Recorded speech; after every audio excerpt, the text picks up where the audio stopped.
Georgia के अंदर मुसलमान जो हैं उनकी तादाद तकरीबन 8 से 10% है।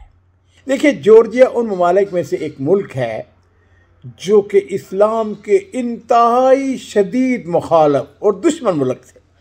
ये 28 जनवरी 2023 की बात है कि मैं ज़ोहर की नमाज के लिए मस्जिद में निकल रहा था।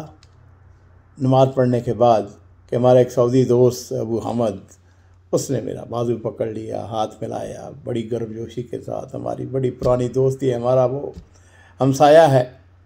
तो मुझे कहने लगा कि मैं तुम्हारी मुस्तकबिल के जॉर्जिया के जो मुफ्ती हो सकते हैं उनसे आपकी मुलाकात कराता हूँ। मैंने देखा एक बड़ा खूबसूरत नौजवान, वो आगे बढ़ा, मेरे साथ हाथ मिलाया, मुआनका किया, कहने लगा मेरा जॉर्जिया के साथ ताल्लुक़ है। खड़े खड़े वहाँ पे मुख्तसर तारफ़ हुआ। मैंने कहा मेरा दफ्तर साथ ही है, चलते हैं दफ्तर में बैठते हैं, ज़रा चाय पीते हैं। अब अहमद कहने लगा लाबास, आपके साथ जाना चाहिए। मैंने उनको साथ लिया, खैर दफ्तर में आ गए।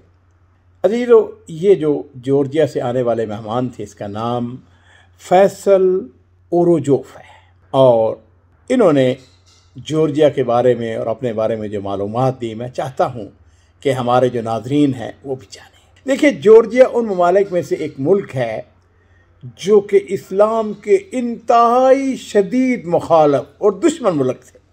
इस्तांबुल को अल्लाह ताला के फजल व करम के बाद फ़तह करने वाले मोहम्मद बिन फ़ातेह थे। उन्होंने 1453 में उन्होंने इस्तांबुल को फ़तह किया।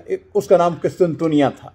जिस वक़्त उन्होंने इस्तांबुल को फ़तह किया तो उस वक़्त उन्होंने आम माफ़ी का ऐलान किया। ये जो इस्तांबुल है, ये ईसाइयों के नज़दीक उनका मुक़द्दस तरीन जो शहर है उनमें से एक है। यहाँ पे आया सूफिया है जो कि नबी करीम सल्लल्लाहु अलैहि वसल्लम, मेरे माँ बाप कुर्बान हो, आपकी विरादत से पहले बना हुआ था। मैंने कई दफ़ा उसको जाके देखा है और हकीकत है कि आज भी वो एक बहुत ही खूबसूरत इमारत है जिसको अल्हम्दुलिल्लाह मस्जिद के अंदर तब्दील कर दिया गया है। तो जिस वक़्त मोहम्मद बिन फ़ातेह ने फ़तह हासिल की तो उन्होंने आम माफ़ी का ऐलान कर दिया, जिस तरह का अल्हम्दुलिल्लाह मुसलमानों का एक तरीक़ाकार रहा है। मुसलमान हुक्मरान फ़तह हासिल करने के बाद आम ऐलान कर देते हैं, जाओ माफ़ी दी जाती है। मेरे माँ बाप कुर्बान हो, नबी करीम सल्लल्लाहु अलैहि वसल्लम ने भी फ़तह मौका के मौके पर आम ऐलान कर दिया था, जाओ सबको अंतुम तुलका। और ये रवैया, ये सिलसिला जो है ये सदियों से चला रहा है।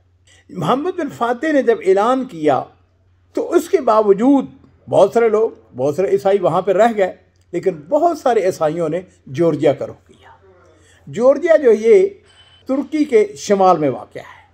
ये वो मुल्क था जहाँ पे मुसलमानों को एक ज़माने में मस्जिद बनाने की इजाज़त बिल्कुल नहीं थी, एक भी मस्जिद नहीं थी। फैसल कहने लगा कि मैंने अल्हम्दुलिल्लाह 15 साल की उम्र में इस्लाम कबूल किया। कहने लगा मैं ऑर्थोडॉक्स, और ये ऑर्थोडॉक्स इनका फ़िरका है ईसाइयों का जो इस्लाम का शदीद मुखालिफ है। कहने लगा उसके बाद अल्लाह ताला ने मेरे ऊपर ख़ास करम किया और मुझे मदीना यूनिवर्सिटी में दाखिला मिल गया। मैंने मदीना शरीफ के अंदर 18 साल तक तालीम हासिल की है और मैंने 2018 में किस्म अक़ीदा में PhD की डिग्री हासिल की। और मैं ये कह सकता हूँ कि मेरे सामने एक PhD डॉक्टर बैठा हुआ था, डॉक्टर फैसल, जो कि हमें जॉर्जिया के हवाले से मुसलमानों के अहवाल बता रहा था। कहने लगे कि जॉर्जिया के अंदर मुसलमान जो हैं उनकी तादाद तकरीबन 8 से 10% है, यानी कमो बेश मुसलमानों की तादाद जो है वो 4 लाख मुसलमान वहाँ पर हैं। अल्हम्दुलिल्लाह अब दर्जनों वहाँ पे मसाजिद बन चुकी हैं। मैंने पूछा कि फैसल ये बताओ कि आप किस मस्जिद के इमाम हैं। कहने लगे कि मैं जिस मस्जिद का इमाम हूँ वो कैपिटल से तकरीबन 70 किलोमीटर के फासले पर एक शहर है जिसका नाम तिलावी है, और वहाँ पर अल्हम्दुलिल्लाह मैं उसका मस्जिद का ख़तीब भी हूँ, इमाम भी हूँ। ईद वाले दिन कमोबेश 4000 से ज़्यादा लोग वो ईद की नमाज़ पढ़ने आते हैं। मैंने कहा जुमे के क्या सूरत हाल है? कहने लगे कि जुमे वाले दिन अल्हम्दुलिल्लाह 2000 से ज़्यादा नमाजी होते हैं। और फिर उन्होंने मुझे एक वीडियो दिखाई। उस वीडियो के अंदर वो मस्जिद तो उनकी बहुत बड़ी नहीं है, तो उन्होंने कहा कि हम अल्हम्दुलिल्लाह मस्जिद के साथ गार्डन है, जिस गार्डन के अंदर, और मैंने वाकई जिस वक्त वो फ़िल्म देखी तो मुझे इंतहाई खुशी हुई। अल्हम्दुलिल्लाह मेरे लिए जो सबसे ज़्यादा एक दिलचस्पी की बात होती है वो चीज़ ये होता है कि किसी भी मुल्क के अंदर, किसी भी ज़बान के अंदर कुरान पाक का तर्जमा हुआ या नहीं। तो मेरा फैसल से ये सवाल था, मैंने कहा फैसल ये बताओ कि कुरान पाक के कितने तर्जमे हैं? कहने लगे जी कि हमारे पास 2 तर्जमे हैं इस वक्त। उनमें से एक तर्जमा जो है वो तो क्रिश्चियन ने किया है, और क्रिश्चियन के तर्जमे से आप अंदाज़ा कर सकते हैं कि ये जो लोग हैं उन्होंने क्यों तराजम किए। ज़ाहिर बात है कि उसके अंदर बेशुमार गलतियां हैं। एक और तर्जमा है जो उन्होंने मुझे बताया कि वो एक गाली हैं, उन्होंने तर्जमा किया और उसके अंदर अकायद की बहुत सारी गलतियां हैं। क्या लगे हमने उनसे जाके कई दफ़ा गुजारिश की कि आप इन गलतियों को दूर करें और इसको दुरुस्त करें, लेकिन वो मानने के लिए तैयार नहीं है। अल्हम्दुलिल्लाह आपको ये जान के खुशी होगी कि हमारी एक पूरी टीम है। इस वक्त तकरीबन 20 ऐसे स्टूडेंट हैं जो कि सऊदी अरब की यूनिवर्सिटियों से फ़ारग होकर वापस जा चुके हैं। मुझे कहने लगे कि अल्हम्दुलिल्लाह हमने 20 पारों का तर्जमा कर लिया है और 10 पारों का तर्जमा जो है वो बाकी है, और इंशाअल्लाह बहुत जल्द वो वक्त आएगा जिस वक्त हम अल्लाह की रहमत से कुरान पाक का तर्जमा उसको करने में कामयाब हो जाएंगे।